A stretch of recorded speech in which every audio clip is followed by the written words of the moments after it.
Modern জামাকাপড় পরে অনুপমা হাতে একটা গোলাপের ফুল নিয়ে সোজা গিয়ে রমেশের বাড়িতে হাজির হয়। হ্যালো, বাড়িতে কেউ আছে নাকি? ডাক শুনে ঘরের ভেতর থেকে কাজের লোক পার্বতী হাতে ঝাঁটা নিয়ে বাইরে বেরিয়ে আসে। আপনি কে? সোজা ভেতরে ঢুকছেন যে, কাকে চাই? এভাবে পার্বতী জিজ্ঞাসা করে। পার্বতীর জামা কাপড় দেখেই অনুপমা বুঝতে পেরে যায়। সে রেগে মেগে পার্বতীর গালে কষে একটা থাপ্পড় লাগায়। থাপ্পড়ের আওয়াজ শুনে সারদা প্রসাদ বাইরে বেরিয়ে আসে, কিন্তু যার বেরিয়ে আসার কথা সেই রমেশ বেরিয়ে আসে না। তুমি কে? একে তো ভেতরে ঢুকেছ, তারপর আমাদের চাকরানির গায়ে হাত তুলছ। তুমি কে? তোমার কি চাই? দেখে মনে হচ্ছে আপনি বাবা বাবা। তাহলে কি আপনি রমেশের বাবা? হ্যাঁ মা। শুনুন, এই মা বাবা কাকা কাকি এসব বলে আমাকে ডাকবেন না। যদি ডাকারই থাকে তাহলে ডাকুন না আমাকে অনু বলে, কারণ আমার শুনতে এটাই ভালো লাগে। বুঝতে পারলেন কি না? কি ডাকবো না ডাকবো সেটা আমরা জানি, কিন্তু তুমি কে শুনি? আসলে রাম রাম বাড়িতে নেই বুঝি। একথা শুনে সারদা ভীষণভাবে রেগে যায়, আর রেগে মেগে, এই মেয়ে, তুমি আমার ছেলে নিয়ে জিজ্ঞাসা করছো? রান্নাঘর থেকে বেলনাটা আনবো নাকি? আন্টি, আপনার এ সময় অনুকে বোঝা উচিত। উল্টো আপনি আমার উপরে চিৎকার করছেন। ঠিক আছে অনু, আমরা চিৎকার করব না। তুমি এভাবে রাম রাম বলে ডেকে যাচ্ছ, তার মানে তোমরা একে অপরকে আগে থেকেই চেনো। অ্যাকচুয়ালি আঙ্কেল, শুধু জানা পরিচিত নয়, আসলে ভালোবাসা। আমরা একে অপরকে গত 4 বছর ধরে ভালোবাসি। এরকম মডার্ন মেয়েকে আমার ছেলে ভালোবাসবে? না না আন্টি, রাম আমাকে ভালোবাসে না। একবার দেখুন আমি কত মডার্ন দেখতে, কত স্টাইলিশ, কিন্তু সে তো আমাকে না ভালোবেসে ওই শাড়ি পরা অনামিকাকে ভালোবাসে। একথা সে বলছিলই, ততক্ষণে সেখানে রমেশ এসে হাজির হয়। অনু, এভাবে বাড়িতে এসে নাটক করো না, আর অনামিকা নিয়ে একটা কথাও বলবে না। এখানে এসেছো, এবার তুমি চলে যাও, না হলে কিন্তু ভালো হবে না। রাম, তুমি যা বলেছো তাই করব, কিন্তু আই লাভ ইউ, আর তুমিও আমাকে ভালোবাসো। এই বলে তার হাতের গোলাপ ফুলটা সে দেয়। রমেশ কোনো উত্তর না দিয়ে অনুপমাকে টানতে টানতে কারের কাছে নিয়ে আসে। তারপর তাকে কারে বসিয়ে বলে, দেখো, যেভাবে অনামিকাকে আমি ভালোবাসি তোমাকে ভালোবাসতে পারবো না। এবার তুমি এখান থেকে চুপচাপ চলে যাও। একথা বলে রমেশ ঘরের ভেতরে গিয়ে দরজা বন্ধ করে নেয়। অনুপমা নিজের কারে বসে রেগে মেগে বলে, আমিও দেখব আমাকে হ্যাঁ না বলে তুমি কিভাবে অনামিকাকে বিয়ে করতে পারো। একথা বলে রেগে মেগে নিজের কার নিয়ে সেখান থেকে চলে যায়। এদিকে সারদা রামকে জিজ্ঞাসা করে, বাবা রমেশ, এই অনামিকা মেয়েটি কে? তুই অনামিকাকে ভালোবাসিস বলিসনি তো? কোথায় থাকে বল, আমরা গিয়ে কথা বলবো। তার নিয়ে বলার থেকে ভালো তাকে আমি তোমাদের দেখিয়ে দিই। মায়ের যদি পছন্দ হয় তাহলে তোমরা গিয়ে কথা বলে আসতে পারো। এটা ভালো কথা বলেছে সারদা, একেবারেই সব কাজ হয়ে যাবে।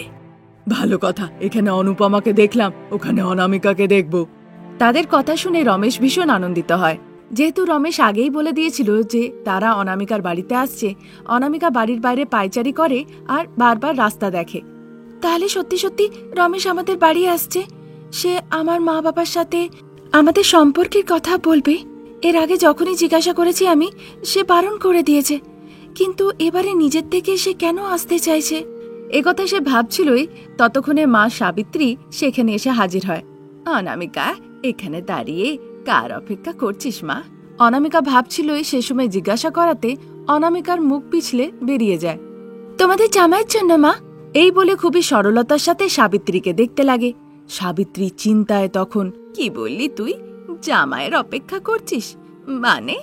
এভাবে জিজ্ঞাসা করাতে অনামিকা কথাটা ঘুরিয়ে বলতে লাগে, জামাইয়ের কথা কখন বললাম মা? তোমার মাথাতেই জামাইয়ের কথা ঘুরছে নিশ্চয়ই, তাই তুমি ভাবছো আমি বলছি। আমি জানি তোর স্বভাব, তুই আমাকে এভাবেই ভয় পাওয়াস। এসব কথা হচ্ছিলই, ততক্ষণে অনামিকার বাবা রাঘব সেখানে এসে পড়েন। তুমি এলে বাবা? হ্যাঁ, তখনই ঢুকেছি যখন তুই জামাইয়ের কথা নিজের মাকে বলছিলি। দাঁড়িয়ে শুনতে লাগলাম যে তুই তোর মাকে আবার কি বলিস।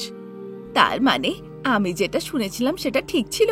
তুই জামাই নিয়েই কিছু বলছিলি? একথা শুনে অনামিকা লজ্জা পেয়ে যায়।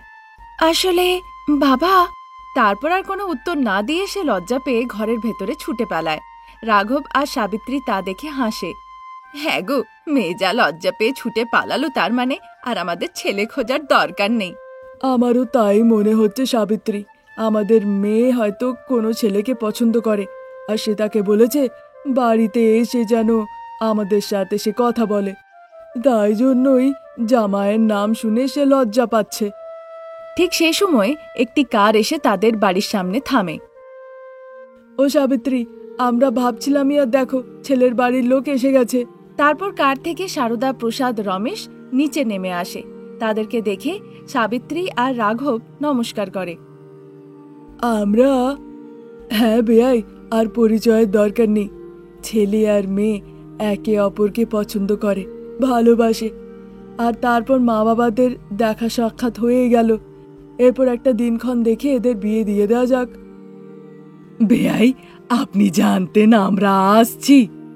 অনামিকা এক্ষুনি আমাদেরকে বলল, আসুন ভেতরে বসে কথা হবে। এভাবে বলাতে সবাই ঘরের ভেতরে যায়, গিয়ে বসে। সারদা অনামিকাকে দেখে, তার অনামিকাকে বেশ ভালো লাগে।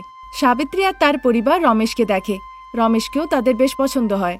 এভাবে একে অপরের মা বাবা দুজনকেই দেখে আর তাদেরকে পছন্দ করে। আমাদের দেনা পাওনাতে কোনো ইচ্ছে নেই, অনামিকা খুব পছন্দ হয়েছে। যদি কোনো পুরোহিত জানাশোনা থাকে তাকে ডেকে দিনক্ষণ ঠিক করিয়ে নেন। ঠিক আছে বেয়ান। এভাবে বলাতে রাঘব পুরোহিত মশাইকে ডেকে পাঠান। তারপর 10 মিনিটের মধ্যে পুরোহিত মশাই গাড়িতে করে এসে হাজির হন। সেখানে বসে অনামিকা আর রমেশের কুষ্টি দেখা হয়। তাহলে শুনুন, ভালো কথা বলছি। 2 দিনের মধ্যেই একটা খুব ভালো দিন আছে, সেই দিনে দুজনেরই ভালো করে এনগেজমেন্টটা করিয়ে দেন। বিয়ের দিনের জন্য এখনো 3 মাসের সময় লাগবে। তার এই প্রস্তাবে সকলেই নিজেদের মত দেয়। তারপর ঠিক 2 দিন পরে খুব ধুমধাম করে রমেশ আর অনামিকার এনগেজমেন্ট করানো হয়। সকলেই খুব আনন্দিত ছিল। তারপর একদিন অনুপমা অনামিকার সাথে এসে কথা বলে। কংগ্রাচুলেশনস অনামিকা, সে যাই হোক না কেন, কিন্তু শেষ পর্যন্ত তুমি রমেশকে পেয়েই গেলে। আরো সুন্দর দেখতে হলে এই ট্যাবলেটসগুলো খেও, এটা আমার গিফট। তারপর বিয়ে পর্যন্ত দেখবে তুমি দেখতে আরো সুন্দর হয়ে উঠবে। এভাবে বলাতে অনামিকা অনুপমার কথায় বিশ্বাস করে ফেলে আর তার ওষুধগুলো তার কাছ থেকে নিয়ে নেয়। আসলে ওষুধগুলো সুন্দরতার ওষুধ ছিল না, সেগুলো মোটা হওয়ার ওষুধ ছিল। সেগুলোকে দিয়ে আনন্দিত হয়ে অনুপমা সেখান থেকে চলে যায়। এভাবে দিন কাটছিল। রমেশ চাকরি পায়, তারপর সে কাজে ব্যস্ত হয়ে পড়ে। এভাবে দিনগুলো কাটছিল। অনুপমার দেয়া ওষুধগুলো অনামিকা খেয়েই যাচ্ছিল। কিছুদিনের মধ্যেই অনামিকা খুব মোটা হয়ে যায়। তারপর সে নিজেকে আয়নায় দেখে মনে মনে দুঃখ করতে করতে বলে, আমি হঠাৎ করে এভাবে মোটা কেন হলাম, আর এসব হচ্ছেটাই বা কেন? একথা সে মনে মনে ভাবছিলই, ঠিক সেই সময় সেখানে রমেশ এসে পড়ে। রাঘব আর সাবিত্রীও ভীষণ দুঃখিত ছিল। রমেশ ভেতরে ঢুকে মোটা অনামিকাকে দেখে তো অবাক হয়ে যায়। নিজের চোখে সে বিশ্বাস করতে পারে না। ভয়ের চোটে সে ছুটে পালায়। সেই রাতে যখন সবাই ঘুমিয়ে পড়ে, অনামিকা নিজের স্বপ্নে দেখে, আমরা তো বিয়ে করতে পারি রাম, আমরা একে অপরকে ভালোবাসি। এভাবে বলাতে রমেশের হঠাৎ করে ঘুমটা ভেঙে যায়। দিন কাটছিল। সময়ের সাথে সাথে অনুপমার ওষুধ খেয়ে অনামিকা আরও মোটা হয়ে ওঠে। তারপর একদিন, মা, বাবা, আমি অনামিকাকে বিয়ে করতে পারবো না, সে খুব মোটা হয়ে গেছে। এসব ভুল কথা, কিন্তু বিয়ের দিন ঘনিয়ে আসছে আর তুই এসব কথা বলছিস। সে যাই হোক না কেন, সে যতই মোটা হয়ে যাক, কিন্তু অনামিকাই এই বাড়ির বৌমা হয়ে আসবে।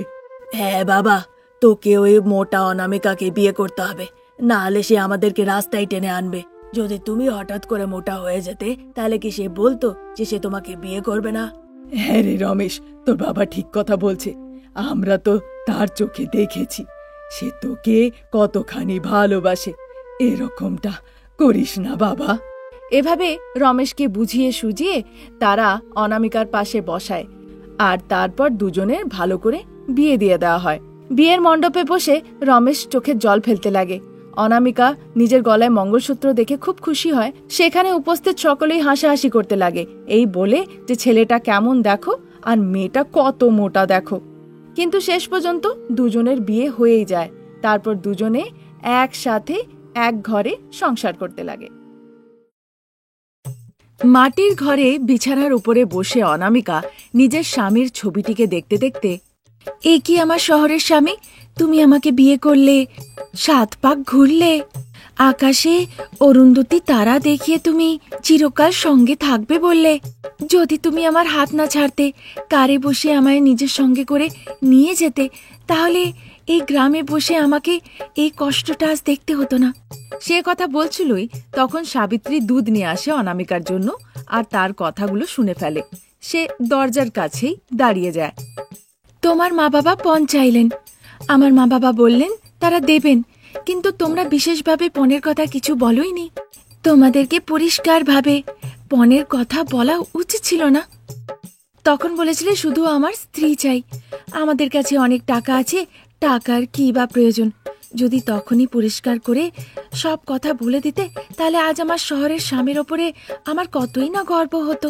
তার এসব কথা সাবিত্রী শুনে মনে মনে বলে, এখানে আমার মেয়েটা বসে বসে স্বামীর কথা ভাবছে যে তাকে বিয়ে তো করলো আর ছেড়ে চলে গেল। তার কষ্ট হচ্ছে মনে। সে জানে তো তার বাবা টাকার জন্য কার কার পা না ধরেছে। শহরের জামাই এ কথাটা জানলে ভালো হতো, তাহলে তো সব কষ্টটাই শেষ হয়ে যেত। একথা ভেবে দুধের গ্লাসটা নিয়ে সেখান থেকে সে চলে যায়। ওদিকে শহরের লনে বসে প্রসাদ গান শুনছিল। রমেশ এসে গানটা বন্ধ করে দেয়। কি হয়েছে বাবা হঠাৎ করে? বাবা, আমার একটা সাহায্যের প্রয়োজন। নিশ্চয়ই বাবা, বলো কি সাহায্য চাই তোমার? আমি কিছু টাকা দেব, সেই টাকা নিয়ে গিয়ে তুমি অনামিকার বাবাকে দিয়ে এসো।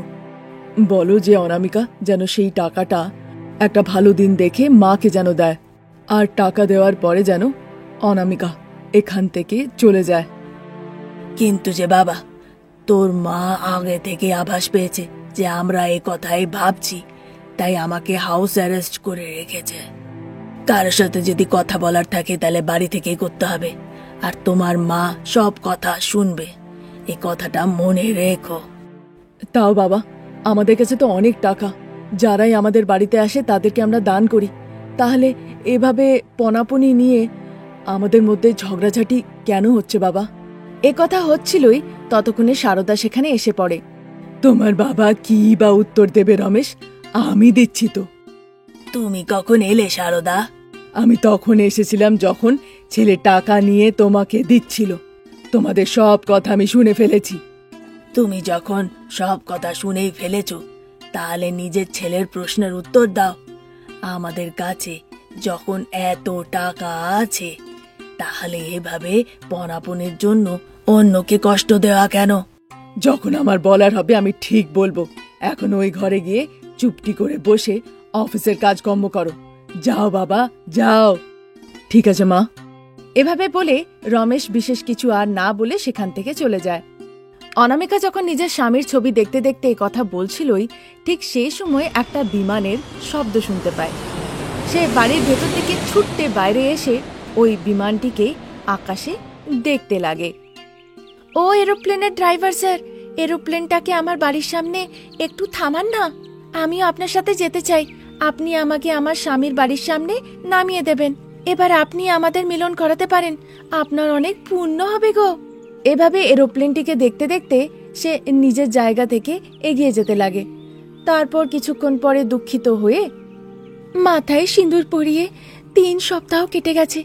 7 জন্মের জন্য 7 পাকে আমরা ঘুরেছি। মনে হচ্ছে এটাই আমার জীবন, সারা জীবনটা বাপের বাড়িতেই কাটবে। কিন্তু আমার যে আমার শহরের স্বামীকেই চাই। আমি চাই যেন কেউ আমাকে আমার শহরের স্বামীর কাছে একটু ছেড়ে আসে, কিন্তু কে নিয়ে যাবে? একথা ভাবছিলই ততক্ষণে বাবা রমন যে বাইরে গেছিলেন তিনি ফিরে আসেন। কি হয়েছে মা, এভাবে বাইরে দাঁড়িয়ে কেন? এই এরোপ্লেনে বসে আমার শহরের স্বামী যাচ্ছেন যে, তাই ওনাকে বাই বলতে এসেছিলাম। ওনাকে দেখলাম, বাই বললাম, এবার আমি নিশ্চিন্তে ঘরে যেতে পারবো। যা মা, ঘরের ভেতরে যা। এভাবে বলাতে অনামিকার কোনো উত্তর না দিয়ে রাগারাগি না করেই চুপচাপ ঘরের ভেতরে চলে যায়।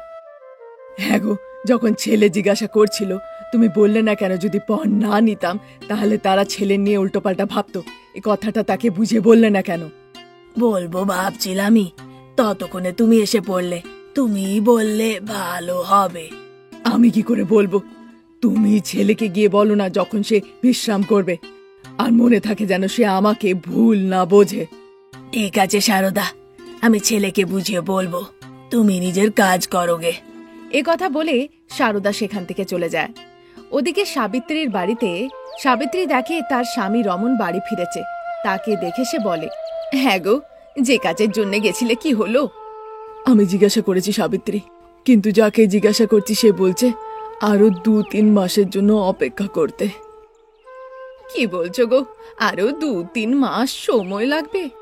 এদিকে আমাদের মেয়ে, সে কষ্ট পাচ্ছে। এ কথা বলে সাবিত্রীও দুঃখ পেয়ে ঘরের ভেতরে চলে যায়। তখন একদিন রমন পণের টাকা নেওয়ার জন্য বাড়ির বাইরে যায়। সাবিত্রী কাজের জন্য বেরোয়। সেই দরুন অনামিকা কিছু জামাকাপড় নিজের ব্যাগে রেখে সে ব্যাগটা মাথায় করে নিয়ে সোজা গ্রামের বাস স্ট্যান্ডে চলে যায়। আমাকে ক্ষমা করো বাবা, আমি জানি কোনোভাবেই তুমি আমাকে গ্রাম থেকে শহরে পাঠাতে পারবে না। তাই জন্য তোমাদেরকে কিছু না জানিয়ে আমি আমার বাড়ি থেকে সোজা শহরের স্বামীর কাছে যাচ্ছি। আমি সেখানে গিয়ে নিজের শাশুড়ির মাকে মানাবো, আর শ্বশুর মশাইয়ের কাছে গিয়ে সোজা তার দুটো পা ধরে নেব। একথা ভাবতে ভাবতে সে বাস স্ট্যান্ডের দিকে এগিয়ে যেতে লাগে। ঠিক তখনই সে একটি বাস দেখতে পায়। সেই বাসটি শহরের দিকেই যাবে। তারপর মাথায় বাক্সটা নিয়ে অনামিকা শহরে পৌঁছে যায়, আর শহরে নেমে সে চারিদিকে দেখতে লাগে। ওরে বাবা, যেদিকেই দেখো বড় বড় বাস, কার, বাইক, অটো রাস্তা দিয়ে ছুটছে। এবার আমি কলোনি কি করে পৌঁছবো? একথা ভাবছিলই ততক্ষণে একটি অটোওয়ালা অনামিকার কাছে এসে থামে। কোথায় যাবে দিদি? তুমি আমাকে আমার স্বামীর কলোনিতে নিয়ে চলো। আচ্ছা, সে আমি চলে যাব, কিন্তু সেই কলোনির নাম কি? বললাম তো, আমার স্বামীর কলোনিতে নিয়ে চলো। কি বললে? তোমার স্বামীর কলোনি? সেটা আবার কোথায়? এটা শহর তো, তুমি কোথায় সেটাও জানো না, আর এখানে তুমি অটো চালাচ্ছ? এ কথা শুনে অটোওয়ালাও ভীষণ আশ্চর্য হয়ে যায়। আগে বলো, তোমার স্বামী কোন শহরে থাকেন? শহর বললাম তো, আবার জিজ্ঞাসা করছো কোন শহরে? তুমি কিচ্ছু জানো না। এই দেখো, এই ছবিতে তুমি যাকে দেখছো উনি আমার স্বামী, আমার ওনার বাড়িতে যাওয়ার আছে। এভাবে বলাতে অটোওয়ালা আর কোনো উত্তর না দিয়ে সেখান থেকে সে চলে যায়। তখন রাত্রিবেলা, যখন রমন আর সাবিত্রী জানতে পারে যে অনামিকা শহরে গিয়েছে, তারা তাড়াতাড়ি ফোন করে প্রসাদকে পুরো কথাটা জানায়। সে কি কথা বলছেন? অনামিকা তো আগে কখনো শহরে আসেনি। আমি গিয়ে বরঞ্চ তাকে খুঁজি। আপনি একটু ধৈর্য রাখুন। এ কথা বলে তিনি ফোনটা রেখে দেন। তারপর সঙ্গে সঙ্গে রমেশকে পুরো ব্যাপারটা জানান। সারদার বারবার মানা করা সত্ত্বেও প্রসাদ আর রমেশ তার কোনো কথাতেই কান দেয় না। তারা দুজনেই নিজের নিজের গাড়ি নিয়ে অনামিকাকে রাস্তায় খোঁজার জন্য বেরিয়ে পড়ে। তারা রাস্তা দিয়ে যেতে যেতে চারিদিকে শুধু অনামিকাকেই খুঁজতে লাগে। ওদিকে অনামিকা দুঃখিত হয়ে রাস্তার এক ধারে বসে পড়ে। যে খাবার সে এনেছিল সেটা খায়, আর যে কম্বল সে সঙ্গে এনেছিল সেটা ঢাকা দিয়ে সে রাস্তার ধারেই শুয়ে পড়ে। ঠিক তার পরের দিন গ্রামের মেয়ে অনামিকা একটি মোষের ওপরে চেপে বসে, আর সেখান থেকেই সে নিজের স্বামীর ছবিটি সবাইকে দেখিয়ে বলে, স্যার, ম্যাডাম, বোন, ভাই, ইনি আমার শহরের স্বামী। যদি আপনারা এনাকে চেনেন তো একটু অ্যাড্রেসটা বলুন না। এভাবে সে চিৎকার করে বলে। ঠিক সেই সময়ে জৈত্রা টিভির রিপোর্টার কৃষ্ণা তাকে দেখে ফেলে এবং শুট করে সেটা অফিসে নিয়ে আসে। আর জৈত্রা টিভিতে এই খবরটিকে ব্রেকিং নিউজ হিসেবে চালানো হয়। নমস্কার, জৈত্রা টিভিতে আপনাদের স্বাগত। এবার আমরা ব্রেকিং নিউজ দেখব। শহরে আসা গ্রামের বৌমা স্বামীর ছবি নিয়ে সে শহরের চারিদিকে ঘুরে বেড়াচ্ছে। যেহেতু পায়ে ব্যথা হচ্ছিল, তাই মোষের ওপরে চেপে গিয়ে সে তার স্বামীর ছবি সবাইকে দেখাচ্ছে। স্বামীর নাম সে মুখে নিতে চাইছে না, তাতে সে একটু লজ্জা পাচ্ছে। অ্যাঙ্কার যখন এই খবরটি বলছিল, তখন রমেশ আর প্রসাদ দুজনেই টিভি দেখছিল। শহরের জামাই বাবা যে এখানে থাকেন, আপনার জন্য গ্রাম থেকে একটি মেয়ে সোজা দেখা করতে এসছে। আপনি তাকে এসে সঙ্গে নিয়ে যান। লোকেশন জানার সঙ্গে সঙ্গে রমেশ আর প্রসাদ দেরি না করে বৌমা যে মোষের ওপরে চেপে ঘুরে বেড়াচ্ছিল তাকে নেওয়ার জন্য বেরিয়ে পড়ে। অনামিকা তাদেরকে দেখে মনে মনে ভীষণ আনন্দিত হয়। তারপর তারা অনামিকাকে সঙ্গে করে নিয়ে গাড়িতে বসে বাড়ি ফেরে সারদাকে তারা রাজি করায়। ছেলের জন্য এত ভালোবাসা দেখিয়ে সে গ্রাম থেকে সোজা শহরে এসে গেছে, আমাকে তো তাকে বৌমা রূপে মেনে নিতেই হবে। অনামিকা তাড়াতাড়ি করে এসে শাশুড়ি মার পা ছুঁয়ে আশীর্বাদ নেয়, আর তারা সবাই একসাথে আনন্দে জীবন কাটাতে লাগে। এই ছিল আজকের গল্প। নতুন গল্প নিয়ে আমরা খুব তাড়াতাড়ি হাজির হব। ততক্ষণের জন্য নমস্কার।